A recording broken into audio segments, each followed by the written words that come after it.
to the door, and I was literally leaving his house and coming to Florida, and he said, Jeffrey, you're going to get down there in Florida, and they're going to call and tell you one day that your Uncle Howard is dead. He said, don't believe a word of it. I'll be more alive than I have ever been. I shared that little story to tell you of the influence of a godly man. How many has got somebody in your life that you would say was a godly man or a godly woman?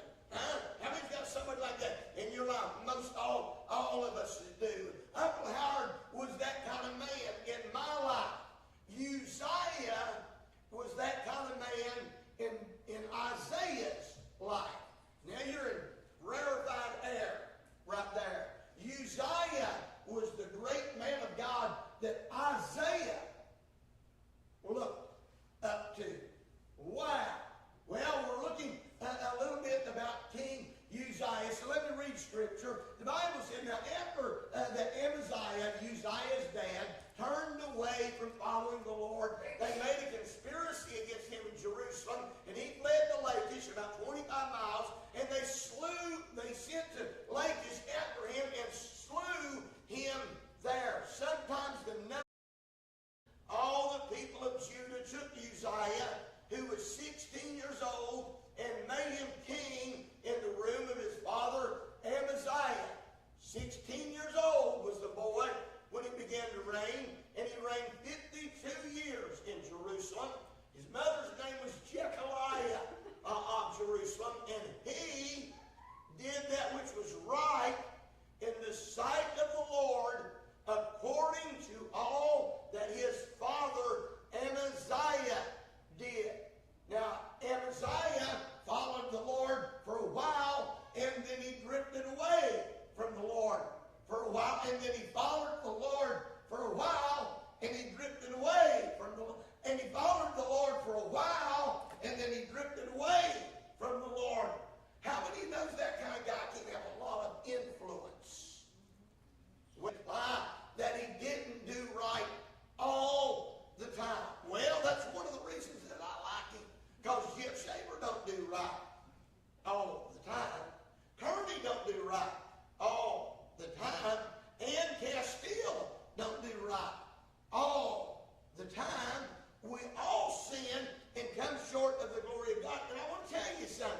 When you sin, the devil will get on his shoulder and he'll say, you've done messed up now, you might as well. That's right. That's right. No, friends, you might as well not quit. You might as well seek God's face, ask his forgiveness for where you failed him, and then go on for his honor and glory. That's the first lesson that we learned from King Uzziah. And I clipped the guy's mailbox over here in this field. I didn't do it on purpose. Does that help the mailbox any? Because no, it didn't help the mailbox any. He probably would have never known who hit his mailbox. You know that? Who would have known that I hit his mailbox? God and me. Okay? We should teach kids the idea of being responsible for their own, say it, actions. We should teach our kids the idea of being accountable for their own actions. I'm going to just take my time with this. Tonight we had a boy that was mentally challenged that attended church here for a long time. You got a boy that's mentally challenged. What he was doing was wrong. He knew what he was doing was wrong. Now, I'm not making fun of a mentally challenged person, but we should teach our young people to be accountable for their own actions. Somebody give me a practical thought on that, a practical example of that. Amelia wouldn't listen at Aquatica, and she tripped and fell off the stairs, and she thought it was my fault. So Yeah. I was like, no, you didn't want to listen, you slipped, so Yeah. it's your own fault. So here we go. How many thinks that as they grow older, Be cautious. to be cautious? Let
Have you ever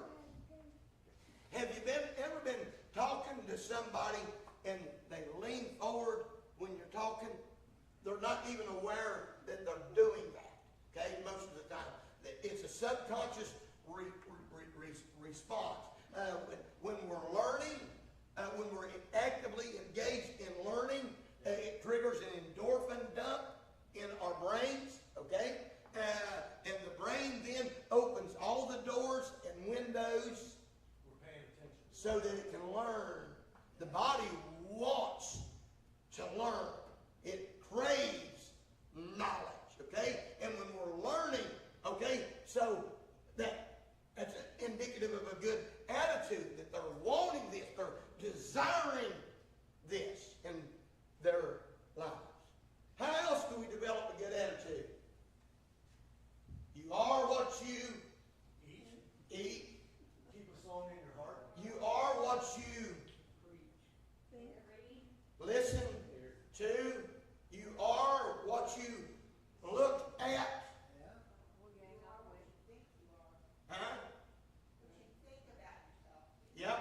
You are what you think about yourself. We're still talking about a positive attitude. Wow. So we've already learned that we're to teach our kids accountability. Is that a good lesson we should, in this curriculum? Is that something that we should teach? Okay, we've already learned that we're supposed to, what was that accountability? What was the second A? I know, that's what I'm saying. Attentiveness. Okay. Okay, what was the third A? Attitude. Is there another A? Did we go to B and be done? Let me go to B and be done. We should teach them how to be. Hey, that's the one. Be. Hey.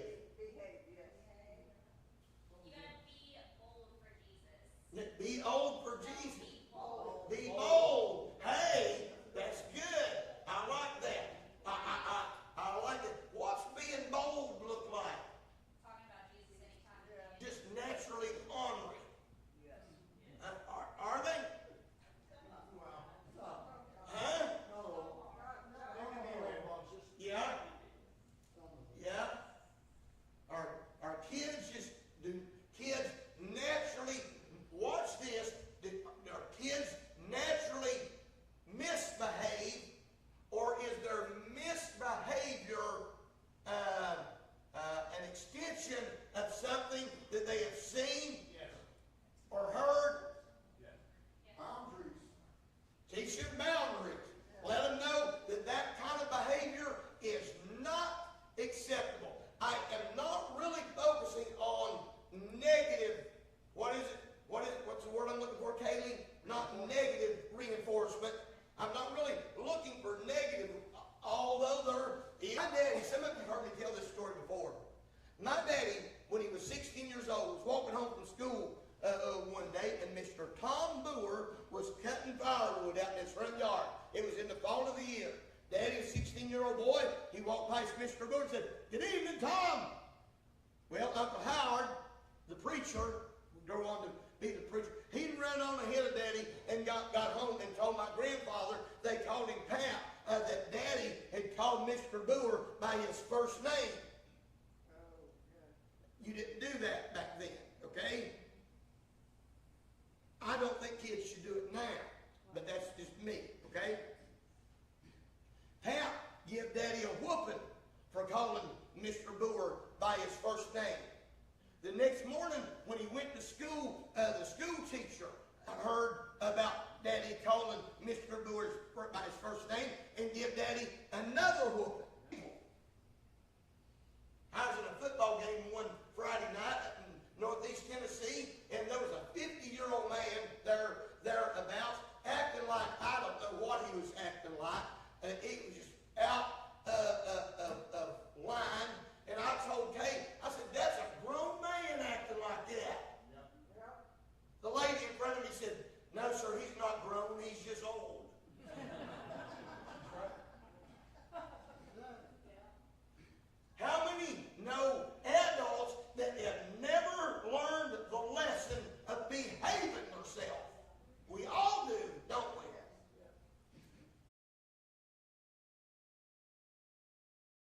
or they give you the VA, that's right. Okay? My daddy wore them black horn rim glasses. You know why? Because they're cheap. And secondly, because they're pretty much indestructible. But daddy, when I'd done something wrong, I done come back down. I'm down for you. and that's all it took, Janet. That's all it. When them glasses come down on the point of his nose, I don't mean to wear you out with stories, but I was a drill sergeant for the first company of female privates since World War II.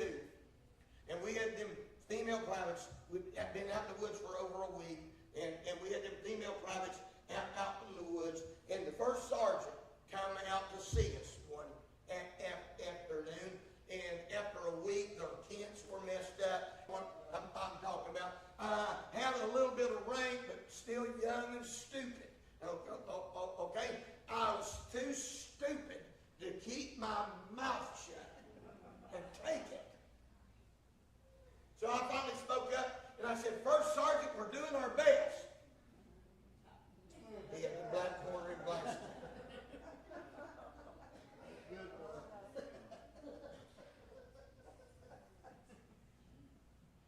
I mean, it was like for 2 minutes. That right there. I got it. Yeah. I mean, a few years back, I wanted to get a hold of First Sergeant George McLeod and tell him what a difference he made in my life.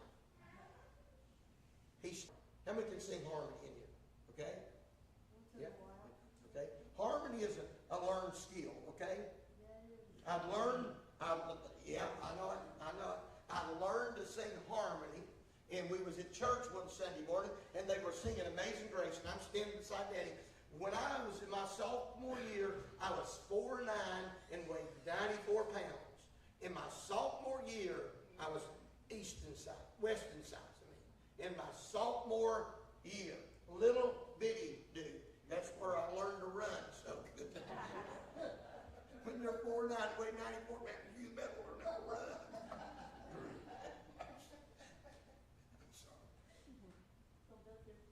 Nate's singing Amazing Grace, and somebody sing Amazing Grace. Go ahead. There you go. Huh? Cheyenne, you lead us. Even for my